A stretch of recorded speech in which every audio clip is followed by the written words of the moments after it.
Okay, so I have to start. Let me see. This is our textbook. So let me see. This is our textbook. Then we are still in chapter 5. Then we discussed last time what is the material coordinate and what is the spatial coordinate. And actually I found out material coordinate is something like this. You have, this is, if you think about time, it's easy. This is the time 0, yeah, for example.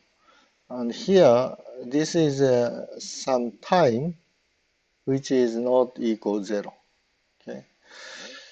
So then, this material is composed of some atoms, okay. So you have an atom, like one atom here, okay. So this is the material coordinate, this position. This position is called material coordinate. And sometime later, see, you have same material deformed. Then this position changed, like here. Yeah. So I can say this is X, and this is small x. This is spatial coordinate. I don't know why they call this spatial coordinate. That's what I found from some YouTube lecture which was recommended. One of the students in this class. So let me see. We go to I think we have here. It's a Google form. So I have Google form here. Yeah. So maybe I need to change this thing. So this is February 28.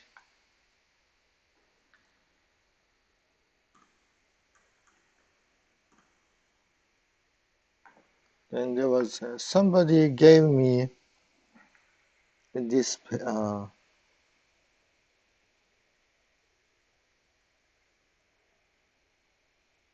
here. So I searched this course. Do you think this course is okay to learn? So here, maybe I should put this information. Maybe I will put both information. So let me see. I go to.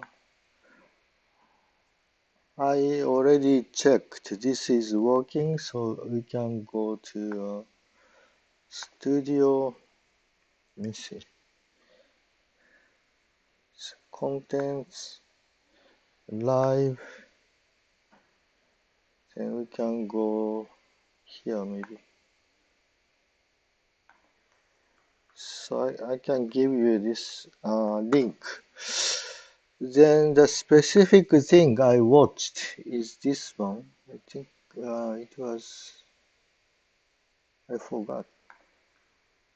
So can a very soft slipper take away foot pain altogether?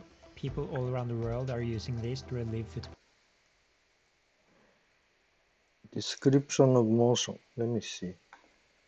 Let me go to first. We're going to focus now chapter 1, which is entitled Description of the Motion. So first of all, let's define what is a continuum. Continuum mechanics deals with continuous couples. So in this classroom, focus, look at it, something that appears to be Yeah. in there, as if to this Description, motion. to say that in the neighborhood of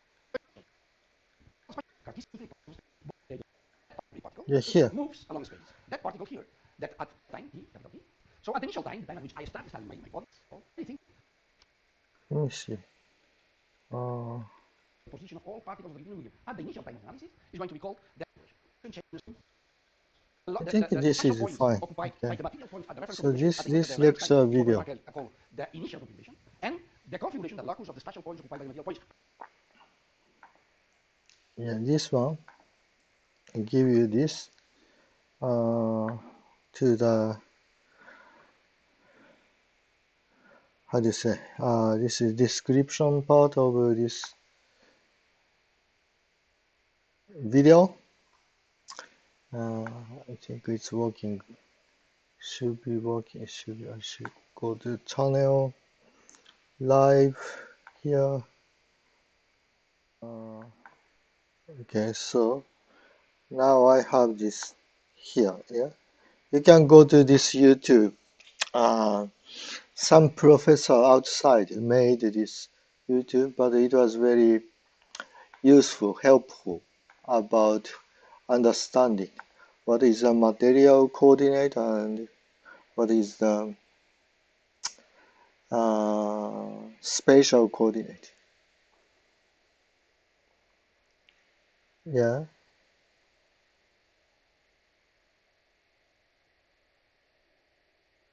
So I think this you need some specific time.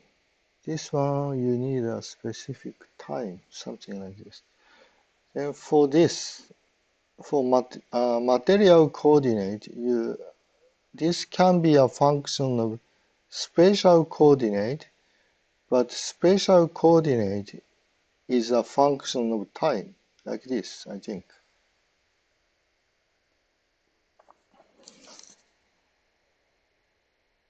I don't.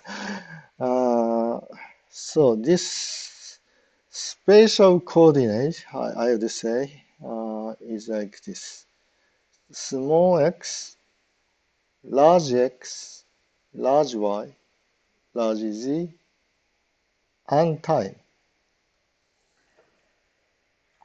So this is same molecule. I can say this. Maybe some other color. This thing and this thing. Same atom. Maybe atom is better. So one is before deformation and the other is after deformation. And deformation is not how do you say this deformation, the degree of deformation change with time. So you need a parameter of time like this. So I would say everything should be a function of time. So should be a function of time, and this should be a function of time.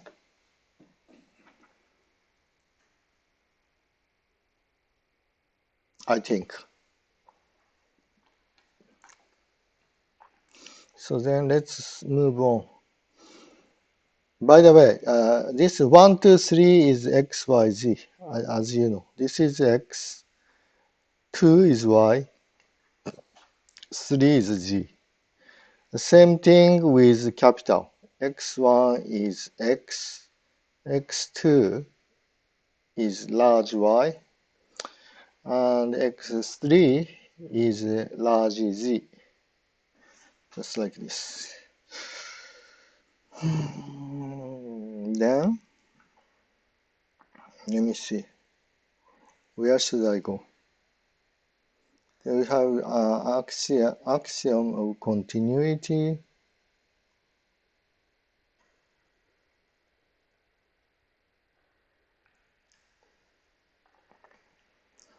See, this is, I think time is hidden. I think in this textbook, the time is hidden. So this you just deal with one time. First time is like 0. Then you consider another time, maybe t1. So you consider only 0 and t1. 2 times. We don't consider any other time in between or outside of this. So then this textbook talk about the relation between two coordinates.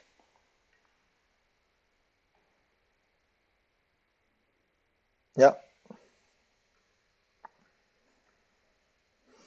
Deformation gradients. From equation 5.3 and 5.4, we get, I think we worked out this one.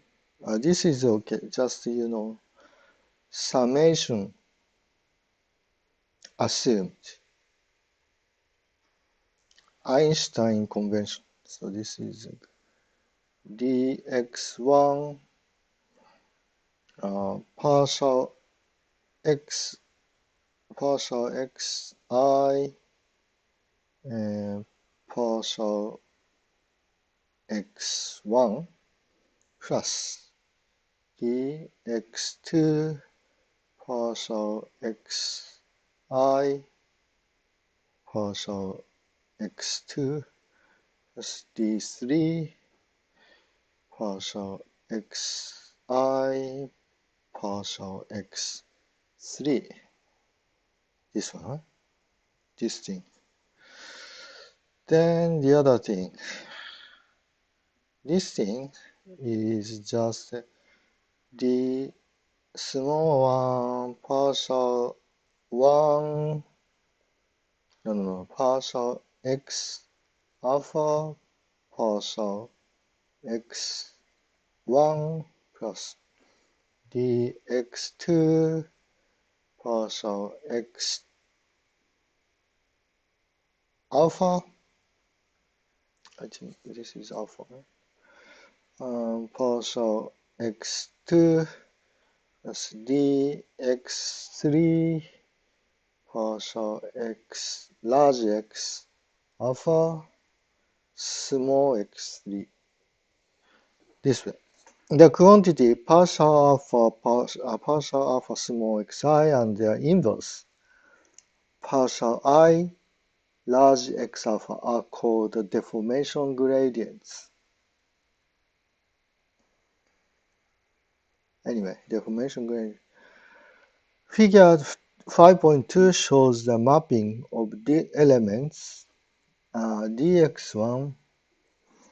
Do I have 5.2?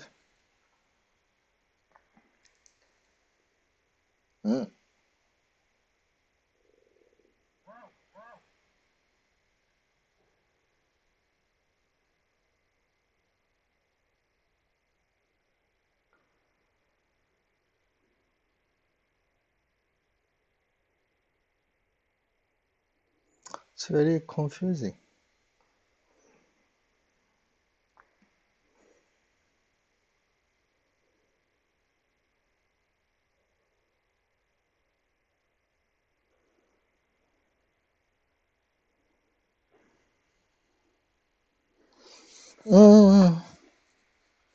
It's confusing. So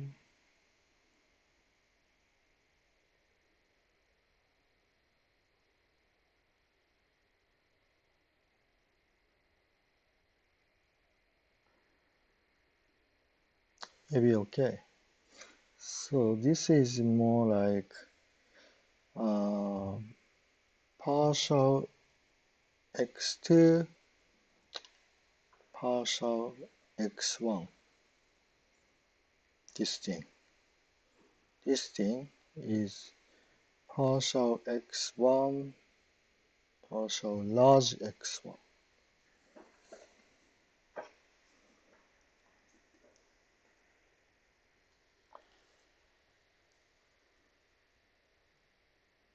Yeah.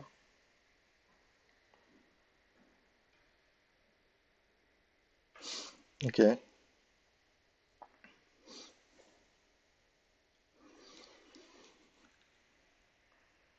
Differentiating equation 5.3 by xi, is it xi or what? xj and 5.4 by x beta, we see this. I think we worked out this one last time. No? Let us introduce the Green's deformation gradient tensor F and Cauchy deformation gradient tensor small f in matrix form. Green deformation is this. Cauchy deformation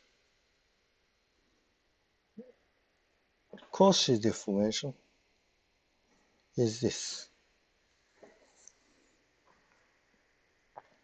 These matrices are inverse of each other, but without proof. Proof omitted.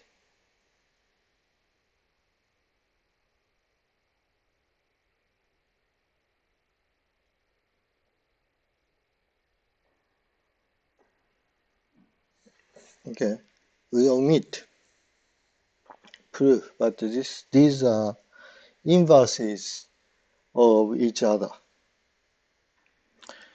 It should be noted that in literature, the transposes of these matrices are often used for the deformation gradients.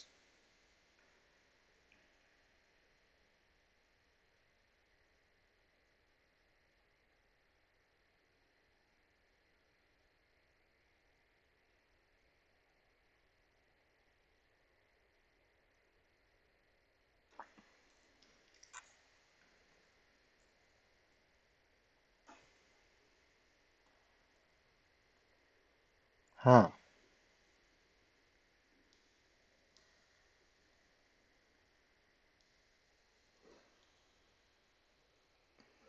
Transposes of these matrices are often used for the deformation gradients. Okay.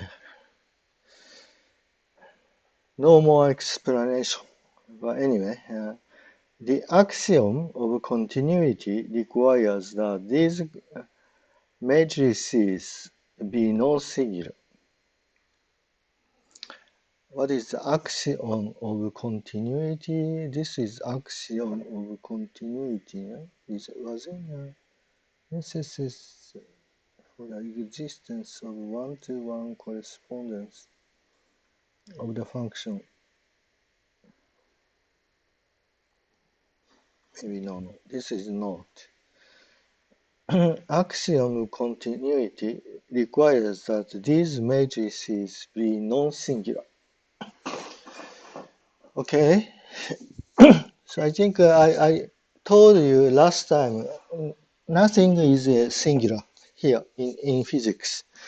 If something is singular, that's a very special case. So we have to we deal with that separately. So we don't worry about it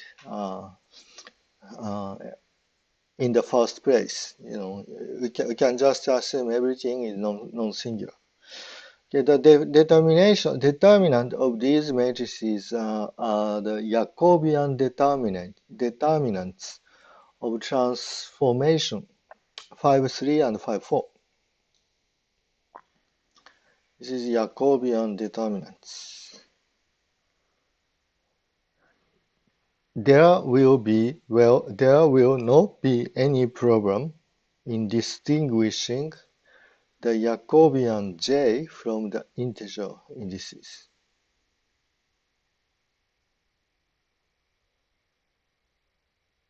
Okay, so this means just don't confuse. don't confuse this J and integer indices. Yeah, you have the integer indices J from the integer indices. You have J from the integer indices. So these are not same. So don't be confused.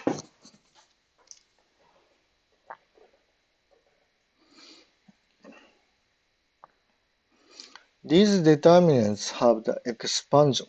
Oh my god. This one, I don't know. We did it before. Yes, we did it.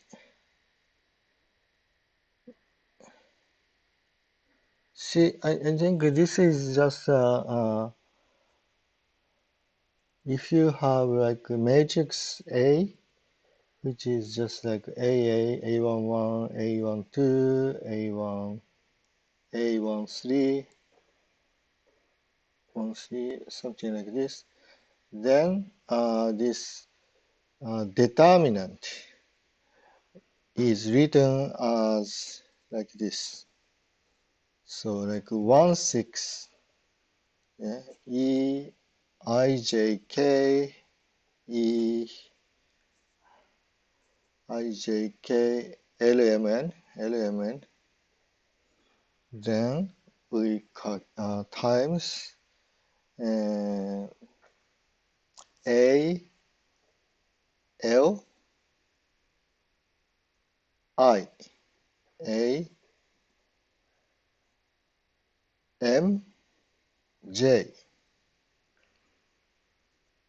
A, N, K. Yeah, so we have something like this. We already learned this one before. So from this, we can say this and this. And differentiating J by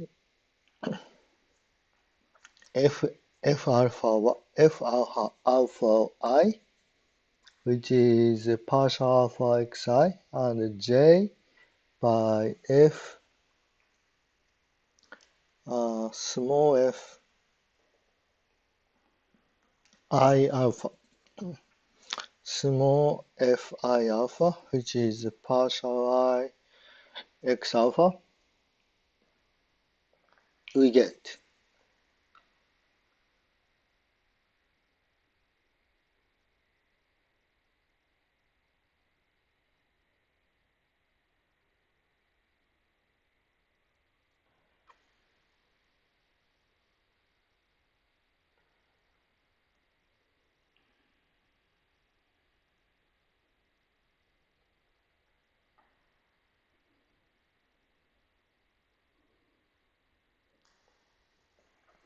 I think, okay, you can find this one.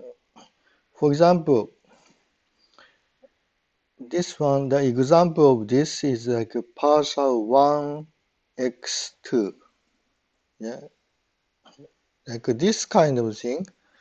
You can find here, here, here, like 3 times. You can find this kind of thing, like f alpha I 3 times. Yeah, and these 3 times you have to add. So you have 1 over 6 something plus 1 over 6 something plus 1 over 6 something. So that's why, the coefficient become 1 over 2, right? And this something should be same. The 3 something should be same. So you can add them together, then you can make one term, make them one term. And this actually coincide with cofactor of this. I think we studied cofactor before. Yeah? Cofactor is something like this. If you consider some matrix, yeah, like if you have matrix A11, A12, A13, A221, A22, A23, A31, A32, A33. Yeah. Then, for example, if you want to know the cofactor of this one, then you delete this line and this column, and you consider the remaining determinant of remaining elements, which is a 2 by 2 matrix. So this gives a cofactor.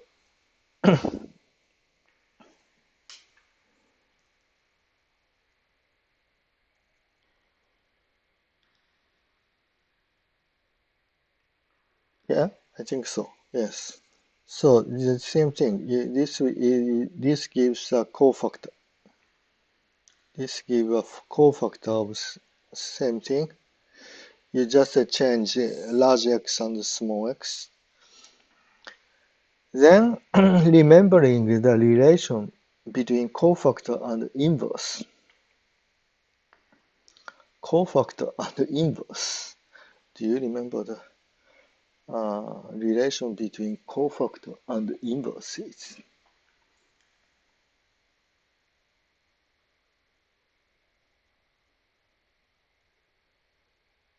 We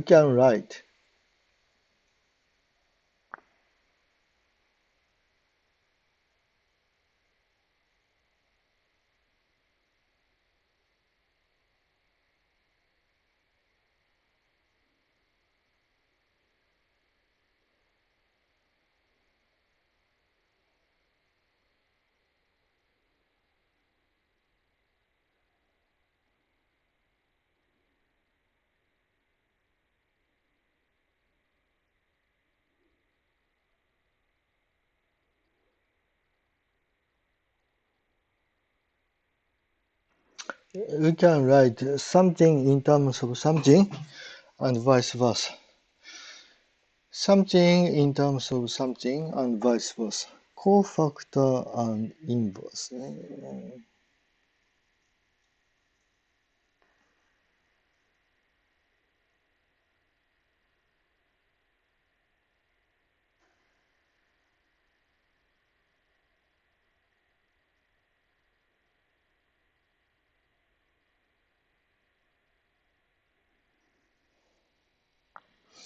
And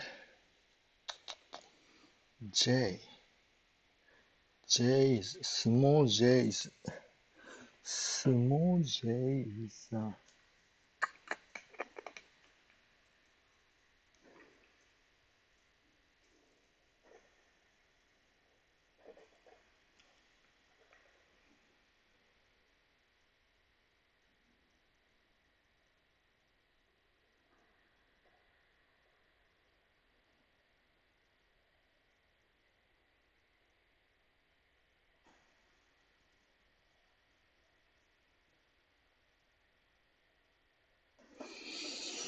I think this is some memory thing. You have to memorize thing.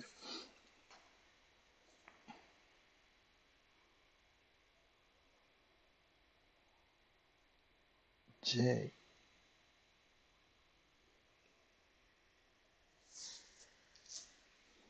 J is this. Small partial alpha, small x. Partial alpha, small x. This is like partial alpha, small x.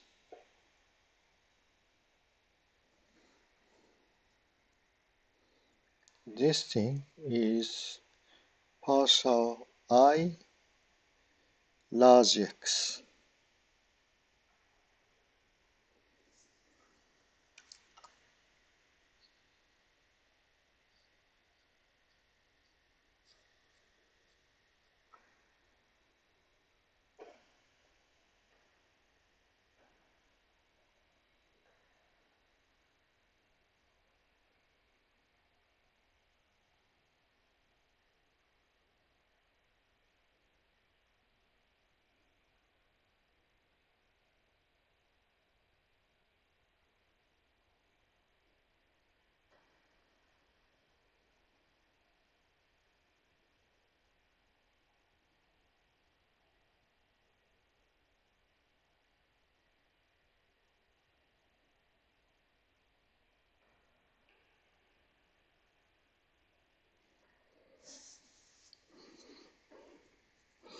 cofactor and inverses.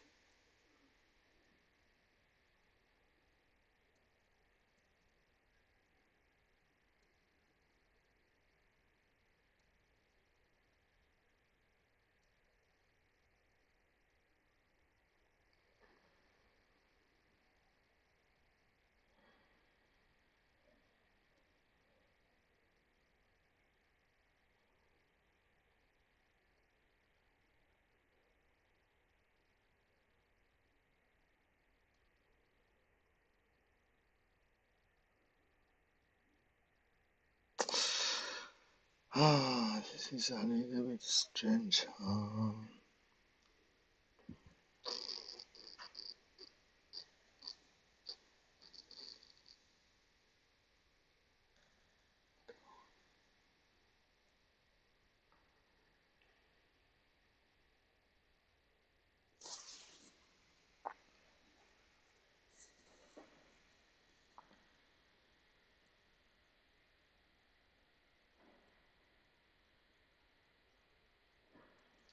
チェック we can go back. えーっと、コファクター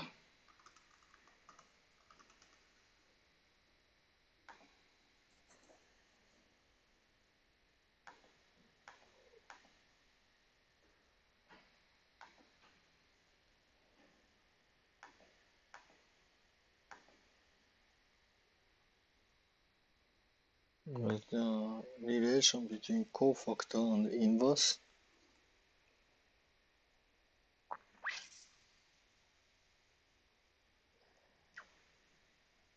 This one. This is cofactor and inverse.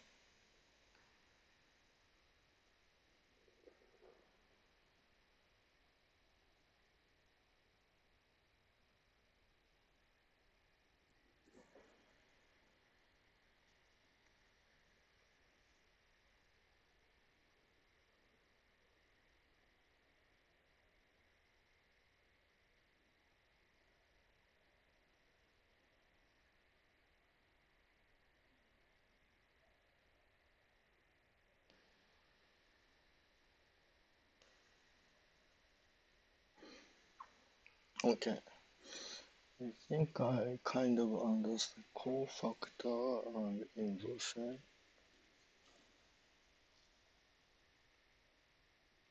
This is like this.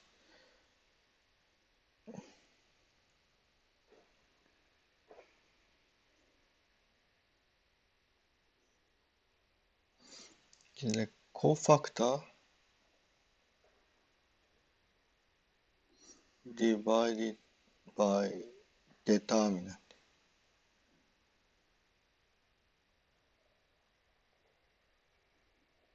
And cofactor has index like ji. This is equal to inverse.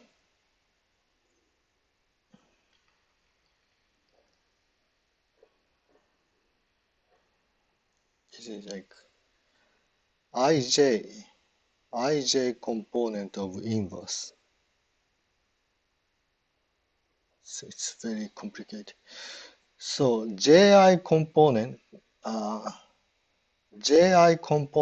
of cofactor divided by determinant should be equal to the inverse matrix, ij component of inverse matrix. This is a relation. So let's see.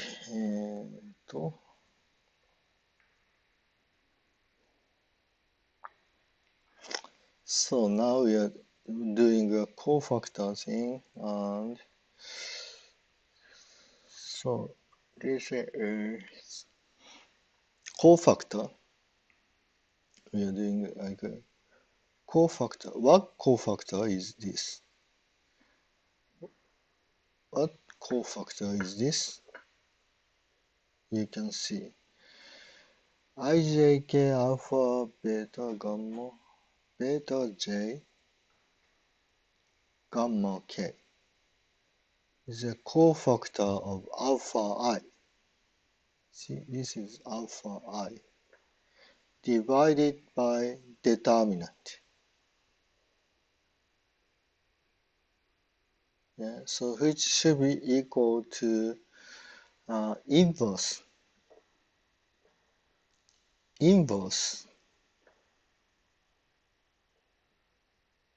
of I alpha. Yeah, so this is exactly a I alpha element of inverse. Yeah, because we had this relation. This inverse is like this. So alpha partial alpha xi inverse. How do you write it? I forgot. I think we use this way. Use this way. Inverse. This is equal. I'm sorry. There's a maybe I have to delete this. This inverse is just see alpha I and I alpha. This is I alpha. This is partial I x large X alpha. So this is the relation. So we have cofactor divided by determinant.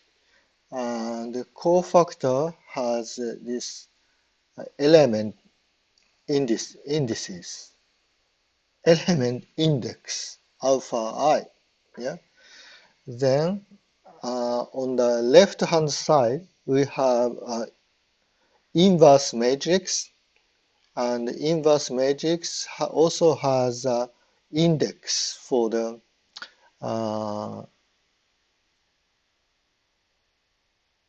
element, yeah, which is now I alpha.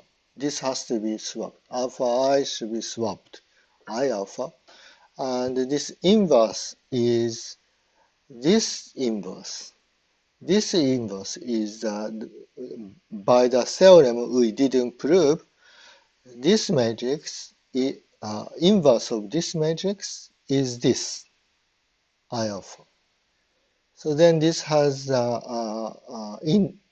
index for the element, which is I alpha. So that's this. So we have this relation.